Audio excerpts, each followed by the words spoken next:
देश में petrol diesel के दाम 90 रुपए के पार हो गए हैं। केंद्र की मोदी सरकार लगातार देश की जनता पर महंगाई की मार डाल रही है। महंगाई के खिलाफ युवा कांग्रेस ने राजीव भवन से उपायुक्त कार्यालय तक रोष रैली निकाली और केंद्र सरकार के खिलाफ जमकर नारेबाजी की। युवा कांग्रेस के प्रदेश अध्यक्ष निगम भंडारी ने कहा कि पेट्रोल डीजल के दाम 90 रुपए के पार हो गए हैं। कांग्रेस के समय में जब पेट्रोल 60 रुपए था तब भाजपा सड़कों पर उतरकर हो हल्ला करती थी, लेकिन आज जब इतने अधिक पेट्रोल के मूल्य 100 का आंकड़ा छूने वाला है तो मोदी व उनकी सरकार के मंत्री चुप्पी साधे हैं। उन्होंने कहा कि जो महंगाई कांग्रेस के समय डाई नजर आ रही थी अब वह इनकी डार्लिंग हो गई है। यह दाम अगर कम नहीं किए जाते हैं तो युवा कांग्रेस सड़क से संसद तक कूच करने में भी पीछे नहीं हटेगी। इस दौरान युवा कांग्रेस ने महंगाई के खिलाफ उपायुक्त को ज्ञापन भी सौंपा।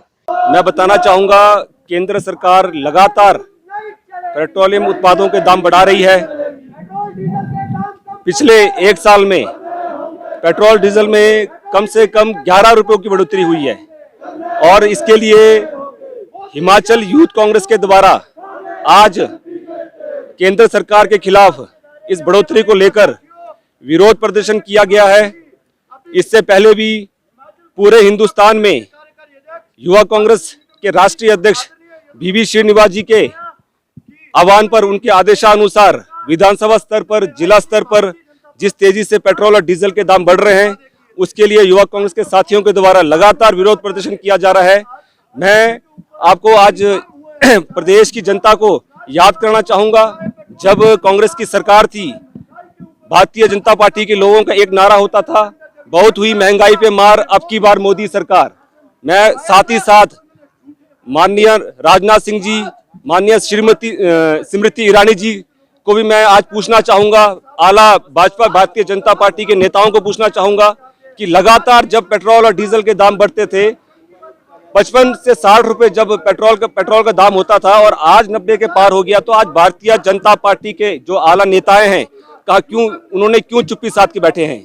और साथ ही साथ मैं बताना चाहूँगा कि 2000 जब कांग्रेस की सरकार थी तब महंगाई डाइन थी और आज महंगाई इनकी डार्लिंग बन चुकी है। तो बहुत ही दुखद आज ये बात है कि भी लगातार जिस तरीके से पेट्रोल और डीजल के दाम बढ़ाए जा रहे हैं, मेरा ये मानना है कि चलो मैं मानता हूं कि राजस्व का एकमात्र साधन सरकार के पास सिर्फ एक पेट्रोल और डीजल के दाम लगातार बढ़ा रही है और साथ ही साथ ये भारतीय जनता पार्टी के जो नेता है और जो केंद्र सरकार है लगातार अपना कोष भर रही है, जिसका भारी मार आम जनता पे पड़ रहा है। इसके लिए मैं आगे भी सरकार को चेताना चाहूँगा। आज हम डीसी साहब को, डिप्टी कमिश्नर जी को ज्ञापन देंगे कि माननीय प्रधानमंत्री हमारे नरेंद्र मोदी जी तक हमारी आवाज को पहुंचाए कि अगर इसी तरीके से पेट्रोल और डीजल के दामों की कटौती नहीं की गई तो युवा कांग्रेस सड़क से लेकर संसद तक आंदोलन करने के लिए तैयार रहेगी। PRTV के लिए शिमला से पुष्पेंद्र की रिपोर्ट।